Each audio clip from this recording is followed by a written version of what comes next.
My name is Benton Stokes. I'm a former fundamentalist, post-evangelical worship leader, and songwriter. I enjoy wry Manhattans, roller coasters, and road trips, just not all at the same time. I'm Elane O'Rourke, and I'm a teacher, an author, and a spiritual coach. I was a philosophy professor and a liberal pastor in a couple of former lives, and these days I love aha moments and not-so-dry martinis. We have conversations about life and God with a queer perspective, over cocktails, like you. This is Cocktail Theology. So today our cocktail is named for a wine steward or butler. Okay. It's a French word, Bouteiller. Okay, so it's someone who handles a bottle. Someone who handles a bottle. Okay, like us. Like us. Okay, I'm ready.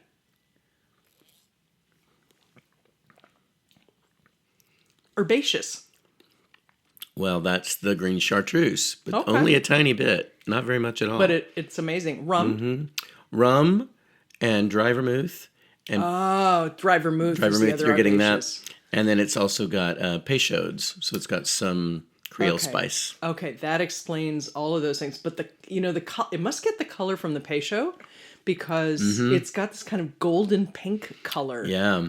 And it's got to be that because there's nothing else in there that There's would make it nothing this else. color. Wow. Very interesting. It's definitely more herbaceous than I expected. I think I would absolutely do it again, but I would probably use a vermouth blanc. Yeah. Tone down the herbaceous just a Yeah. shade because the peychaud is so strong. Right. Yeah, it's really coming through. But it's very tasty. I like it. Yeah. I'm going to keep looking at that color. That's really, really pretty. It is really pretty. In color. fact, let's just take a second to look at this color. I mean, seriously. Take a look at it. And then breathe in. And exhale. So one of the ways we learn to experience awe is by paying attention, like that, to whatever it is. And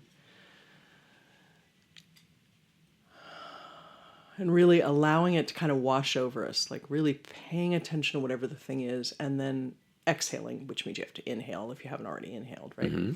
But that's one of the ways you can practice awe. I like that. And I think that awe, as I've mentioned before this season, is incredibly important always, but particularly important in these days of ours. Yes, I agree. The last time we talked about awe and wonder, we were talking about experiencing the pieces of the world, the universe, our lives that are bigger than we are. And a little magical or mystical, a little uncontrollable, Yeah. right? And I said in that last episode we're going to revisit it because I think there's something about our lack of awe that is destroying us. And the particular way I think our lack of awe is destroying us right now is an epidemic of cynicism. Yeah.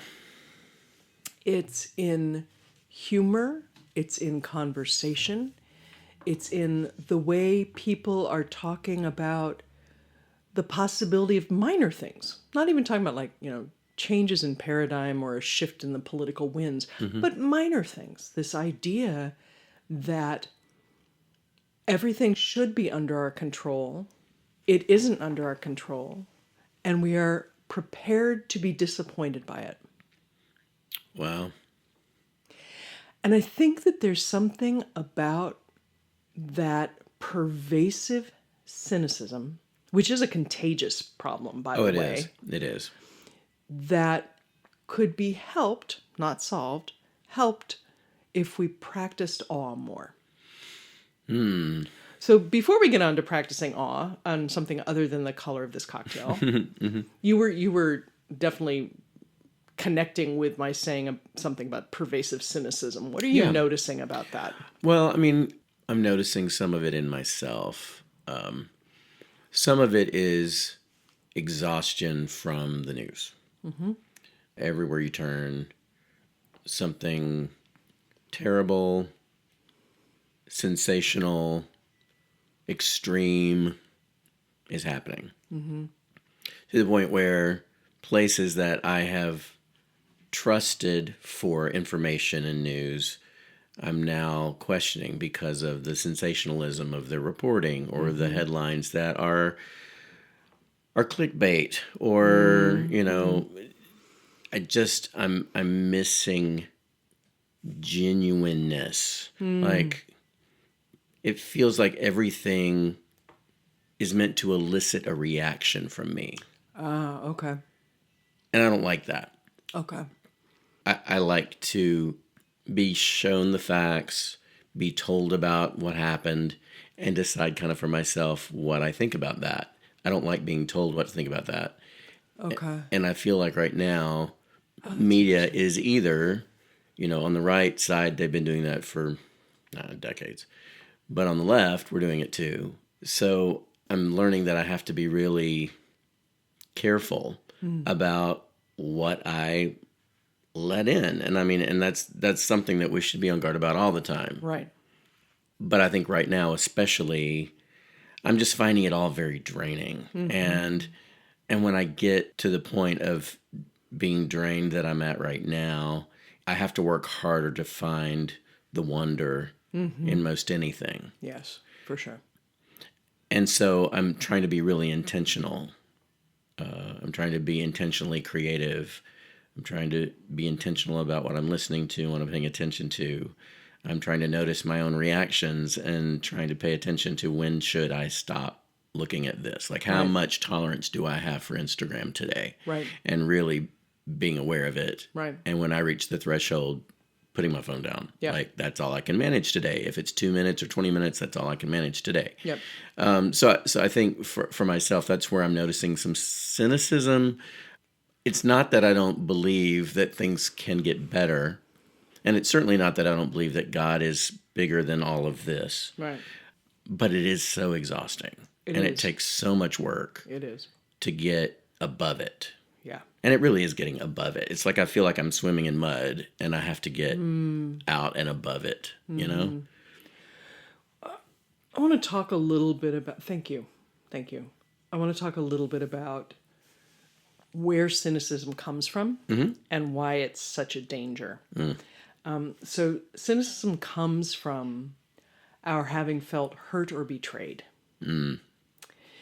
That's one, or disappointed. That kind of realm of experience is where cynicism comes from. It's that idea that this good thing we thought we had or thought we were going to have, we didn't have or we're not going to have. And so any little inkling we might have it feels like a disappointment waiting to happen. Yeah. Okay? Yeah. So there's that. Cynicism also comes from being around other people who are cynical. I've talked before on this podcast about the danger of sarcasm. Yes. That sarcasm is, in fact, an aggressive act.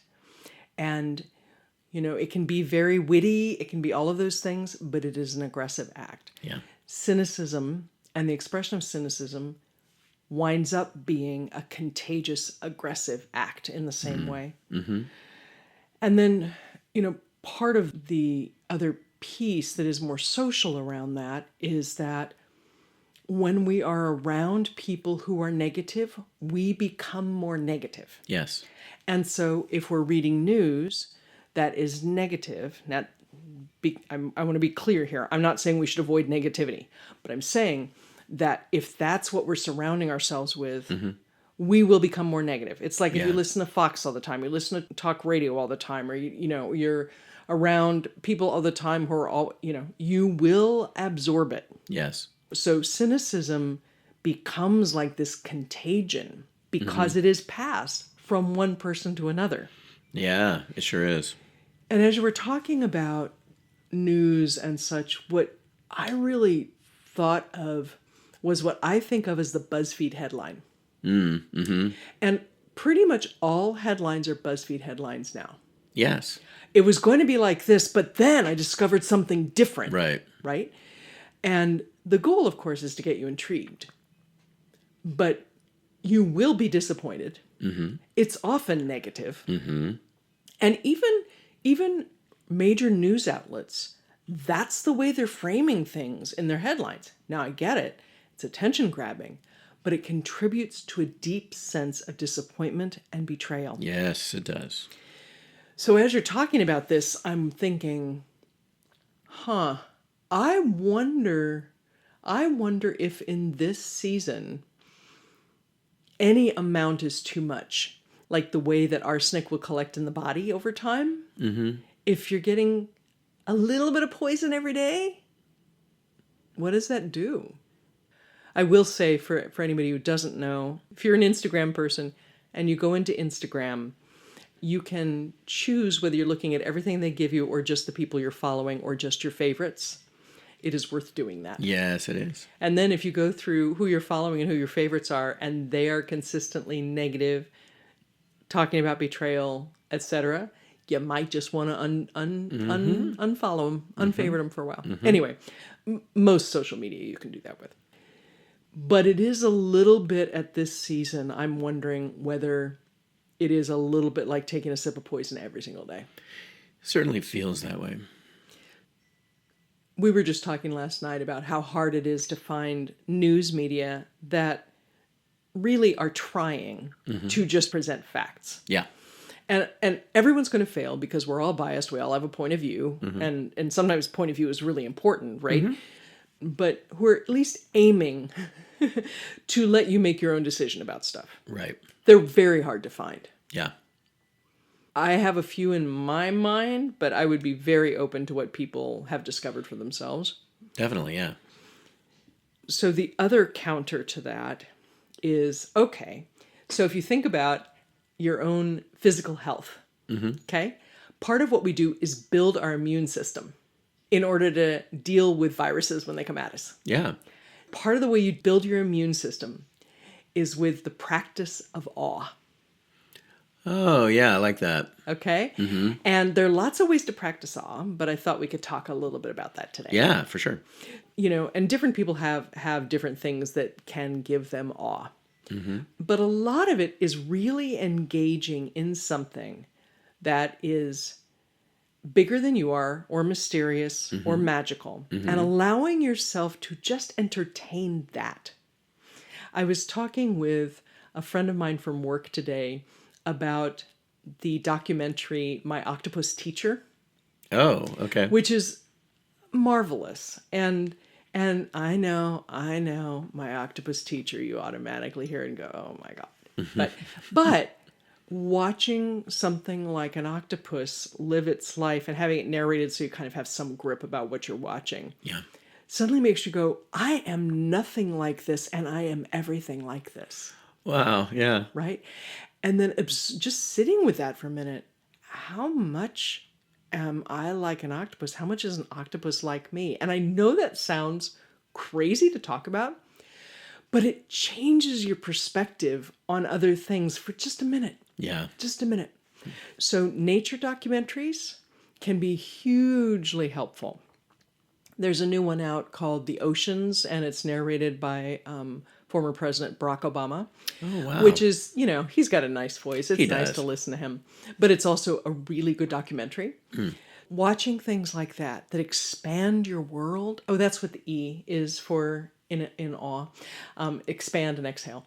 But allowing your world to be expanded in a way that is joyful and mysterious, and you can't quite get your arms around it. It's a very good practice of awe. I love that. If you're an art person, going and looking at art that pulls you in is helpful. You can even do that online, but be careful online. Yeah. Watch out. Art can be one of those things. Music can be one of those things. Yeah.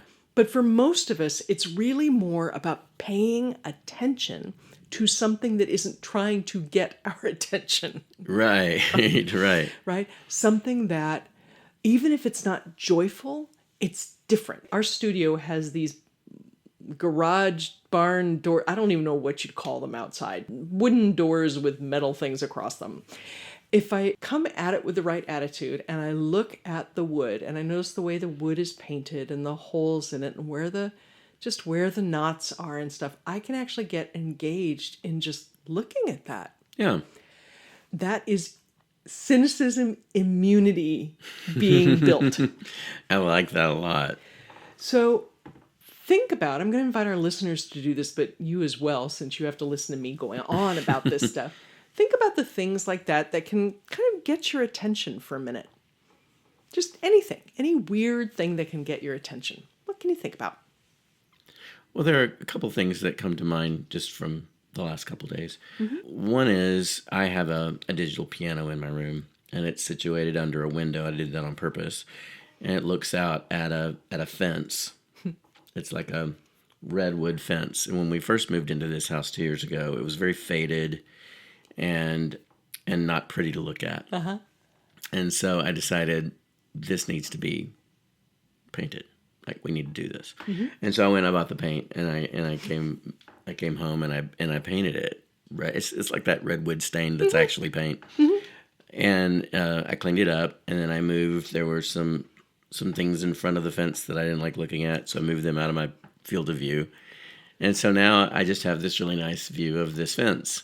And kind of like you're talking about looking at the barn doors, sometimes when I'm thinking about a lyric and it's just like I'm trying to get a rhyme right, or I'm trying to get a rhythm right, or whatever, I just find myself sort of lost in the grain of this fence. Because it doesn't ask anything of me. It doesn't demand any attention, and yet I can just like be absorbed into it while I'm lost in my thoughts. Yeah. Trying to be creative and trying to come up with the right thing. Another thing that I notice is when I walk in our neighborhood, we have sidewalks, and in California, or at least in where we live, there are a lot of trees that are planted next to sidewalks. And over time, the roots will work under the sidewalks, and the sidewalks will become bumpy, and then every so many years, they have to come in and replace parts of the sidewalk. Right. And so yesterday, when I was walking outside, I was paying attention to the ripples in the sidewalk. You know, the surveyors had been by, and they had marked things with red paint as to where they were going to replace the sidewalk. And I just noticed myself just really paying close attention to that. And when I like, where's the next one? You know, oh, they just replaced this one because this one's new. And then it's like I just really got drawn into that. And it's a silly thing to get drawn into. But again, it's one of those things that doesn't ask anything of me.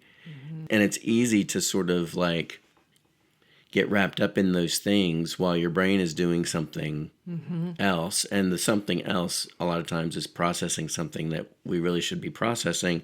But if we just keep giving all of our attention to noisier things, we never really get around to processing that thing. 1,000%. 1,000%. There is a difference between processing and rehashing. Or not even musing, but what's that word? There's actually a word for this. It's not obsessing, but it is that where you can't let go of something. And you just keep working it over and over. It's like chewing your cud, but it's an idea. So it's so dangerous. It's so dangerous, particularly in this time. Now, I know that there's some listener who's listening to this, if they've gotten this far, and they're saying, but you're just ignoring the horrible state of the world. Okay. No, trust me, we're not. And the only way to continue to have some deep, deep, deep divine peace and continue to be engaged in action in the world is to also contemplate and be part of the experience of awe. I am convinced of this. I think you're right. So the question is, how do we then practice awe the same way we practice action, we practice contemplation, we practice shutting off the BuzzFeed headlines, whether they're from BuzzFeed or not? How do we do that? A lot of it is, I'm afraid, it's paying attention to who you're listening to. Absolutely it is. You know, and that includes, frankly, in your household. If you hang out with somebody, or you're dating somebody, or you're hanging around somebody who's negative and who's afraid of the world, or what, I mean, encourage them to go to therapy, encourage them to talk to their spiritual director, but watch out how much you are stuck in that. Yes. Pay attention to what's being played in the music behind you. Pay attention to these things because they slowly tear your soul apart. And as soon as cynicism becomes your default way of being in the world is doomed and so are you. Yeah. So I encourage you to actually go onto the web and look up, how can I practice or cultivate awe? Because there's a lot written about it, not only from woo-woo people and from people like me, but also from scientists who've studied what awe does to your brain, that kind of thing. But I want to give just a couple of ideas about awe. So Einstein said this, and yes, I am reading. Einstein said, "The most beautiful thing we can experience is the mysterious. It is the source of all true art and science. He to whom this emotion is a stranger, who can no longer pause to wonder and stand wrapped in awe, is as good as dead. His eyes are closed." Whoa. Let's just stay with that for a minute. Now, Mary Oliver, who's a poet I've quoted more than once, she, in her instructions for living a life, she says, pay attention, be astonished, tell about it. Oh, I love that. And one of the things that we haven't talked about just now is the telling others about it. Yeah. You know, I've talked before about how the book of Revelation at the end of the Bible is poor innocent John's trying to express this experience he had, right? Yeah. Trying to express awe to others can be very frustrating, but it also causes you to relive it. Yeah. Which is really useful. And trying to capture it in words or some way that you can retell it. That's right. Might even make you frame it differently. Yes. So retelling your awe is good. And if you don't have somebody you can tell it to, this is when your social media comes in really handy. Just expressing your awe. It's also when just writing it down, putting it in a journal, speaking it aloud into a recorder so you can listen to it again and remember that. Yeah. All of these are good. But that retelling yourself of the experiences of awe you've had can help you be inoculated against the awfulness that a lot of us are living through. Yeah. You know, and honestly, I think that even if you feel justified and that your side is winning right now, you're also not dealing with awe. You've got to get a hold of the fact that there's a lot you can't get a hold of. Yep. And that's a good thing. Listeners, tell us how you feel about awe, how you feel about what's going on right now, if you're as fatigued as I am over the news and everything else. Cocktailtheology.com is where we are. We love hearing from you. Ideas for conversations are always welcome. Also for cocktails, do get in touch. We love hearing from you. So I want you to try making this cocktail again, but with the vermouth blanc. Yeah, I think it needs a little sweetness. Something about it is just not quite right. And the world needs a little sweetness right now, too. Indeed it does. Till next time, friends. Bye. Funny how the view can change, how life just seems to rearrange itself, no matter what it was. I don't know how it goes, but look, moving on feels pretty good. Moving on feels pretty good. If you enjoyed this episode, please give us a like and hit subscribe wherever you're listening right now. We welcome your comments, questions, and ideas for conversations and for cocktails. Please get in touch with us at our website, cocktailtheology.com. Cocktail Theology is a production of SFS. Our theme song is Moving On Feels Pretty Good, recorded by yours truly, Benton Stokes. You can find my music wherever you stream your favorite artists. Join us next Thursday for another new episode.